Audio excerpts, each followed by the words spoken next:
आता सर्वांनाच माहिती आहे, की ती चापट कशामुळे मारली होती. कारण की ज्यावेळेस म्हणजे आता गावच्या प्रमुखाचं काम तेच असतं, की आपल्या गावावर संकट येऊ नये.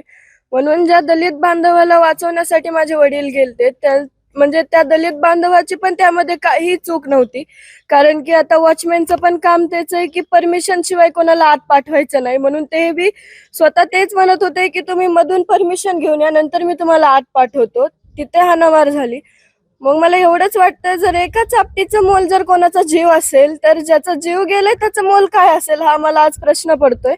जे त्यांनी वक्तव्य केलं ते करायला नव्हतं पाहिजे एवढं वाटतं. ज्यावेळेस वकील जरी असला ना, म्हणजे न्यायाधीश जरी असला तरी दोन्ही वकिलाच्या तो आज बाजू ऐकून घेतो आणि नंतर त्याचं मत मांडतो.